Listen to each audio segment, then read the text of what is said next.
Welcome to the grip. Live South Africa. If you know, you know.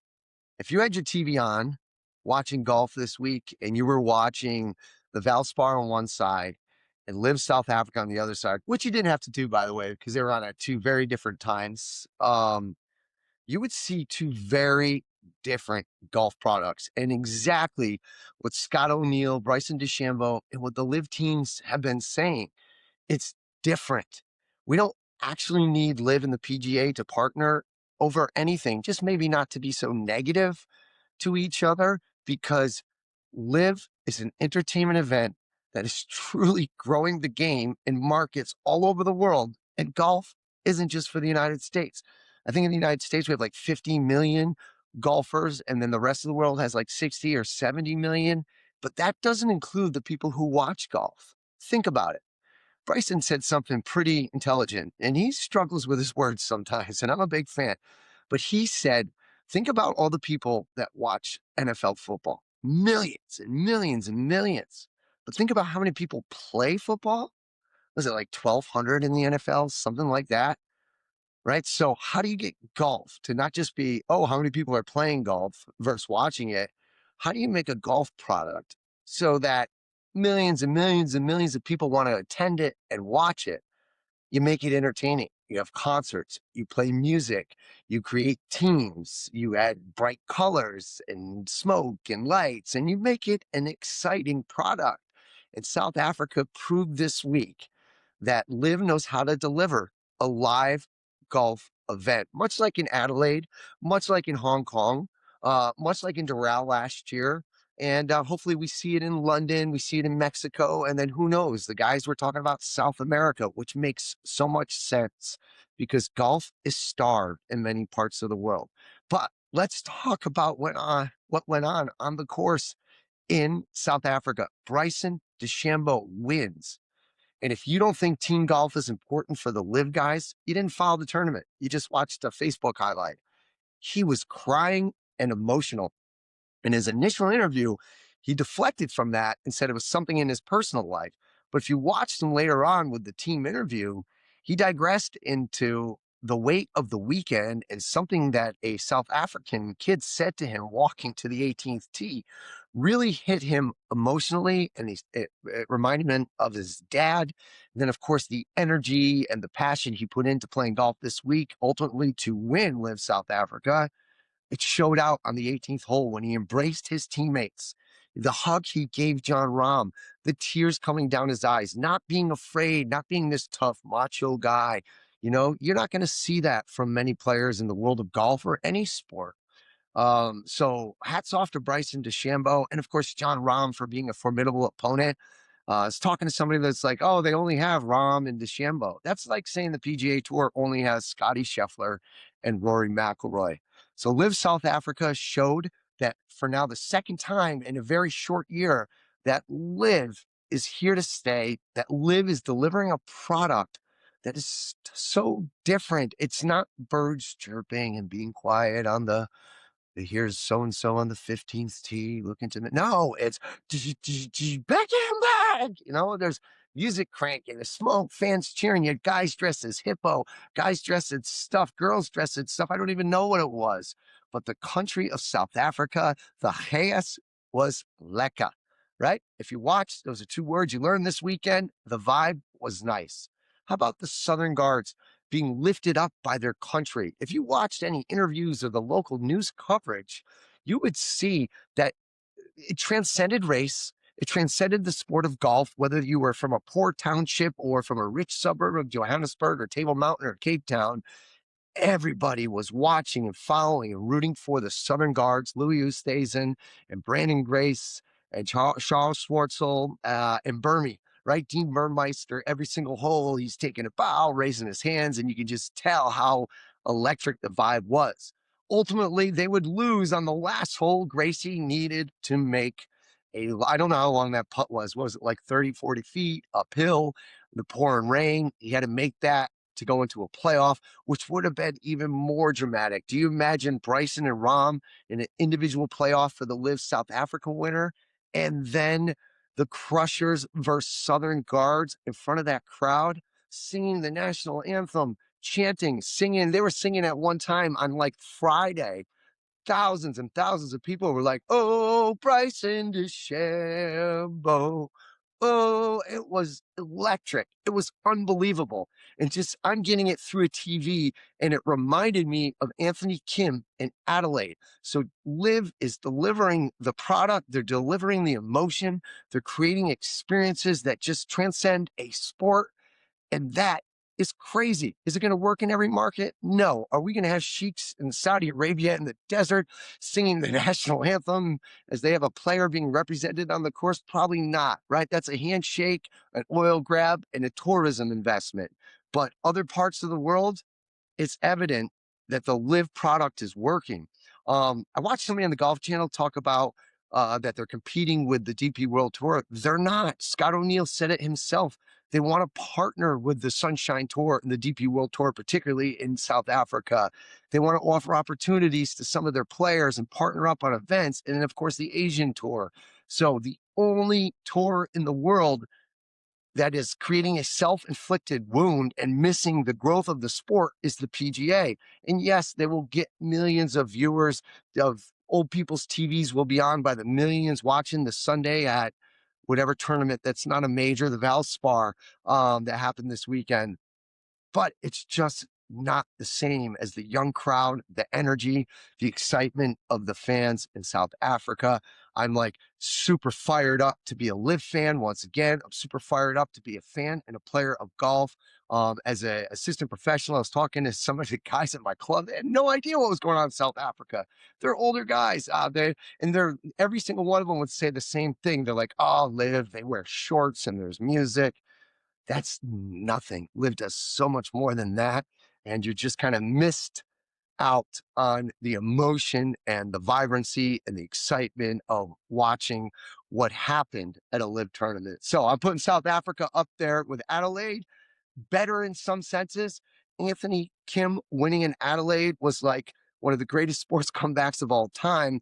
But the Southern Guards almost winning when you could clearly see a country starved for a big time golf product, which they haven't had since like the President's Cup 20 years ago, which was only half the size of this, by the way, to see them get behind their team. And as I mentioned before, watching local news coverage, you'd watch anchors speaking in Afrikaans, or you could tell they don't touch sports, whether they were white or black, whatever it is.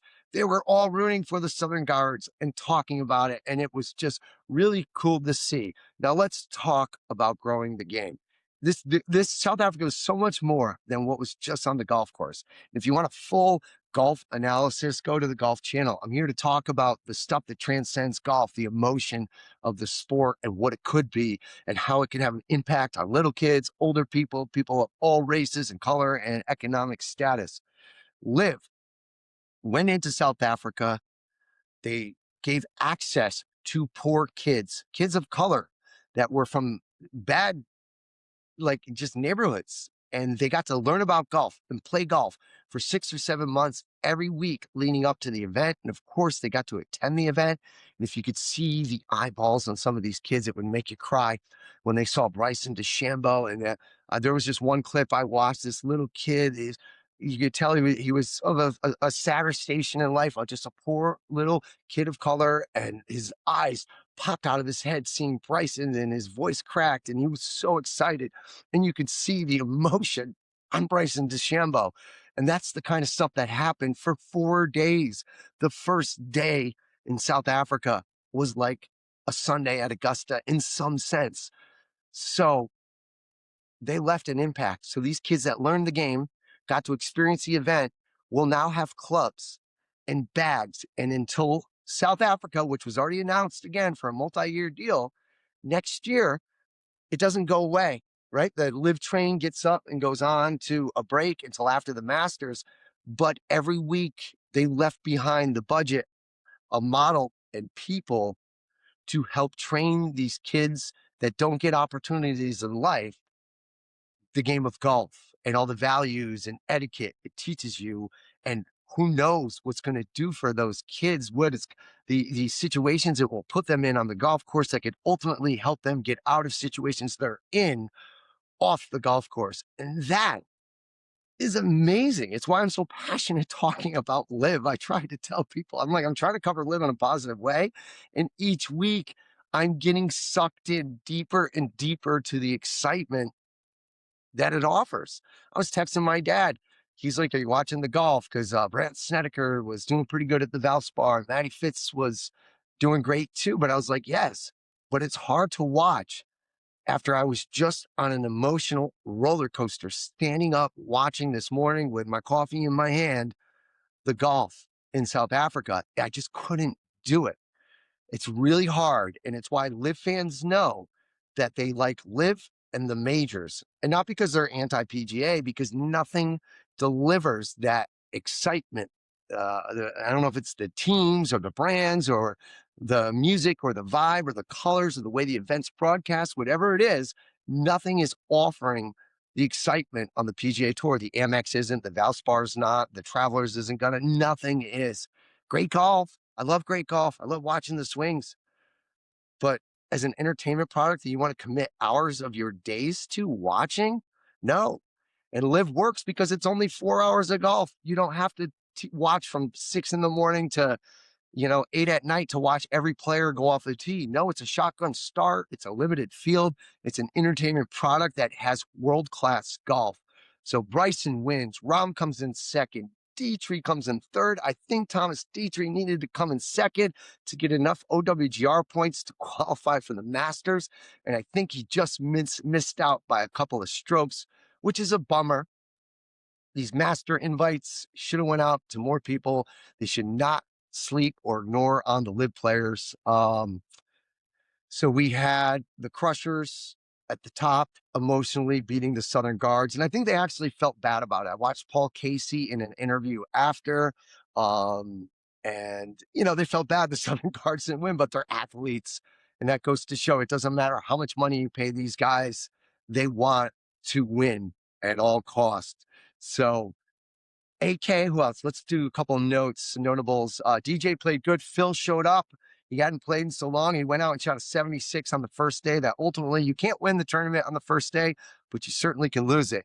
And at that course in Stain City, these guys were going low, right? All you had to do was hit the fairway, hit a green, land some birdie putts, stay out of the rough.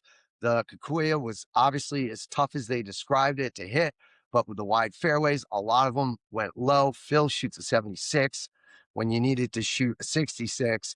But he shot 7 under the next day and then had 2 consistent rounds after that.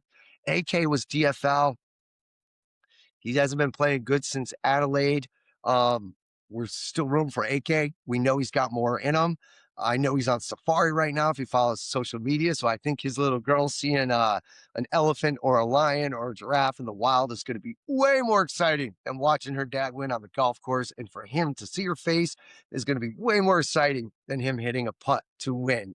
Of course, it is the game of golf that gives him the opportunity to be on a probably luxury safari right now in South Africa. So LIV is done until the Masters. I think we got 8 or 9 players from LIV in the Masters.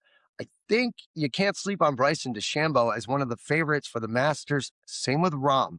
They've both been playing consistently well under pressure. And even if the pressure is only each other, like a Scotty Rory scenario, a lot of times it wasn't. The whole field was trying to chase down Bryson and he felt it. Bryson's just ball striking is great. His driver is just unbelievable. Hitting woods out of the rough, like on 18, 295 yards, is just unheard of. The rain was pouring, the Kikuya grass, and he put it in a bunker. And I remember if you were watching, he puts it in the bunker. And I'm like, this is Bryson, US Open, same exact bunker shot. He's got this. Rahm is toasted. Of course, Bryson hits it in the rough. He duffs it, would be in trouble. So those are 2 guys you can't sleep on for the Masters. Bryson wins back-to-back. Rahm has been in the top 5 all season. He's in great form. Just watch him hit the ball, right? I don't care who he's playing. He'd be playing against me. If he's hitting the fairway and the green and sinking putts, it doesn't matter who you're playing. Consistency and accuracy and power. That's the name of professional golf. An experience when it comes to Augusta. So I am so looking forward to the Masters because I have yet to feel any sort of uplifting vibe on the PGA Tour this year. I'm not saying that to be negative. I'm trying really hard. I'm out there rooting for Brooks Koepka, who had a pretty good week again this week, but it doesn't deliver. LIV ruined golf for me in the sense that my expectation of what I'm watching is now way beyond a bird chirping in the background and a nicely cut fairway. It's the humor of David Faraday. It's the electricity of the music in the background and what that does to create a vibe for the crowd. Because of the accessibility to the players, the crowd gets behind people and emotional at a live event. We just don't see that unless it's Rory or Scotty on the PGA Tour. Also, that crowd getting behind Bryson DeChambeau and rooting for Southern Guard at the same time is just unbelievable. And the Southern Guards made me a fan. I'm a Four Aces fan who had a horrible week. And don't ever bet based on what I said. I said the Range Goats were going to have a great week, and they were DFL on the team side, I think. Michael Assasso played great. Maybe he just need Big Papa Phil to be back in his life to play good. He showed this week that he's a baller. He wasn't at the bottom. But yeah, so Bryson and Rahm for the Masters, we're looking at one of them could probably contend very well just because of the consistency of their game. So I'm not sure if I should have looked before we came on. I think the next LIV event is in Mexico. If not, it's in the States. Either way, it's not until after the Masters. So we got like a month before LIV comes back. It sucks because you starve for that excitement. But if you try to do that every single week, it just can't happen, right? It's like going to see your favorite band every single week. Unless it's the Grateful Dead, it's not going to work because you're just going to be like, I'm over it. So it's good to starve us a little bit. That was like the scarcity that Brian Rolapp was talking about on the PGA side to try and not have events every week. And we have to respect that with LIV. Even though we want to feel that emotion and that pride every week in the fandom, we have to let it go for a little bit. And then that gives us a chance to get behind the majors, get behind the game of golf, and hopefully maybe the PGA can deliver another product that would be exciting. Because sometimes, yes, it's great if they have a playoff, but it's not just about having good golf anymore. Once you start experiencing the LIV product, it's about entertainment because you're committing hours to a screen. And as far as like social media goes and people commenting on LIV, and they just don't know the ratings for South Africa in the US, guess what? They're not going to be good. Why? We say it every week. LIV is a global product. You want to look at the ratings in South Africa and Europe? I bet they're pretty good. Just like in Adelaide, more people on TV watched Adelaide in Australia than anywhere in the world, almost 1 million unique views. And that's on one channel. Think about the app and all the other stuff that we go off on every week. So the product was great. It doesn't matter if, 100,000 people watched on Fox Sports 1. Who cares? LIV doesn't care. They're signing long-term commitments. They're investing in players. They're investing in new players. They're investing in new ideas. It's not going anywhere. So the PGA Tour got a little bit exciting with Fitzpatrick sinking a putt coming down the stretch where he just kind of missed out at the players. So I'm happy for him. Somebody else to watch going into the Masters. He's a major winner. He won the U.S. Open. He's a good player. He brought a little bit of energy to the performance, which was nice, but I like Kevin Kisner, but let's get Kiz out of the booth. And was it Dan Hicks announcing this week? It's just, let's get rid of the birds chirping and golf. Let's bring golf on the PGA to the next level. Okay. Let's figure out how to make it more fun, more exciting. Let's get the PGA fans singing songs, not just at not just at the Ryder Cup. We need the PGA fans to get excited on site. And the only way they're going to do that is you got to redesign the product to be more exciting. Maybe take a few tips from LIV. So that's it really for the PGA. I couldn't get into it, but you saw that Fitzy won. But Jon Rahm, other news, he was asked a couple times in the press conference. He withdrew his appeal to the DP World Tour, which could jeopardize him playing on the Ryder Cup. But if you listen to his own words in the interview, he said that we're going to work something out. So behind the scenes, it would appear he's still negotiating with him. And again, we talk about it every week. It was about Rahm committing to 4 events as the charter and rules of the DP World Tour states for other players like Rory to keep their status on the DP World Tour. So Rahm should not have to do anything different. So we'll see what happens with that. another thing pre-live in an interview, as far as the teams go, they asked Bryson, one of the South African media guys was like, hey, Live Golf is on the forefront of the team thing, bringing it around the world. We can see how exciting it is. You can see from here how the fans are appreciating it. What could the world of golf do to bring that to more people to help grow the game? And that's when he said, well, could you imagine a world where the Crushers played against Tiger Woods' TGL team, Jupiter Lynx? That would be awesome. It wasn't Bryson just throwing down the gauntlet and like taunting Tiger Woods. He was answering a question with a great idea. And Bryson's a guy that struggles with his words every time he's up there. He's a specialist and an expert on chocolate milk, but when it comes to thoughts and business and things like that, he says some weird stuff, but he's an intelligent guy with a lot of passion for the sport. And it would be awesome to see PGA teams or TGL teams against LIV teams. And I liked how he pointed it to a TGL team because he recognizes they're also doing something to try to make golf more exciting for the fans. It's in a smaller window. They play less holes. There's music and lights. So they understand that's what works for people. And hopefully something comes with that. All right. So next week, we're going to do a Masters preview and any other behind the scene news for LIV. Thanks for tuning in to The Grip.